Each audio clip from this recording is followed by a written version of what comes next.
পূর্বাভাস আগেই দেওয়া হয়েছিল, সময় অনুযায়ী তুফানও এসে গেল। মুক্তি পেয়েছে তুফান সিনেমার প্রথম অফিসিয়াল টিজার, আর এই টিজারের পুরোটা জুড়েই সব আলো কেড়েছেন মেগাস্টার শাকিব খান। 1 মিনিট 28 সেকেন্ডের টিজারের বেশিরভাগ জুড়েই ধুমধুমার অ্যাকশন, যেখানে রীতিমতো স্ক্রিন কাঁপিয়ে দিয়েছেন শাকিব। প্রথম দৃশ্যেই হাতের বন্দুকের সব গুলি খালি করে দিলেন। সুদৃশ্য এক মন্তাজে প্রতিষ্ঠা করা হলো এরকম রূপে শাকিবকে ভক্তরা আগে কখনো দেখেননি। ব্যাকগ্রাউন্ড ভয়েস থেকে শোনা গেল, তুফান যা চাইবে পাইবে, তাকে কোনো কিছুতেই বাধা দেওয়ার এখতিয়ার কেউ রাখতে পারবে না। কিন্তু তুফানের তাণ্ডব হঠাৎই শান্ত হয়ে যায় টিজারের একদম শেষে চঞ্চল চৌধুরীর আবির্ভাবে।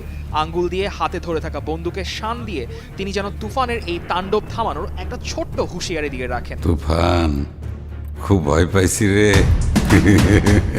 তুফানের ঝড় আছড়ে পড়েছে ইউটিউব, ফেসবুকের ওয়াচ টাইম, ভিউ, শেয়ার আর comment সেকশনেও।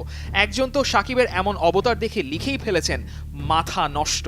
শাকিবের all out action, minigun হাতে তাণ্ডব চালানো কিংবা আগুনের স্ফুলিঙ্গের মাঝে বাথটাবে চিৎকার আপনাকে একটু হলেও অবশ্য মনে করিয়ে দিবে 2023 সালে মুক্তি পাওয়া সন্দীপ রেড্ডি ভাঙ্গার অ্যানিমাল সিনেমার রণবীর কাপুরকে। রায়হান রাফি নির্মিত তুফানের প্রথম টিজারে অবশ্য অনুপস্থিত ছিলেন সিনেমার অন্যান্য তারকা মিমি চক্রবর্তী, মাসুমা রহমান নাবিলারা। বাংলাদেশের ওটিটি প্ল্যাটফর্ম চরকি, প্রযোজনা প্রতিষ্ঠান আলফা আই ও ভারতীয় এসভিএফ এর যৌথ প্রযোজনায় তুফানের মূল ঝড় আছড়ে পড়বে এই ঈদুল আজহায়।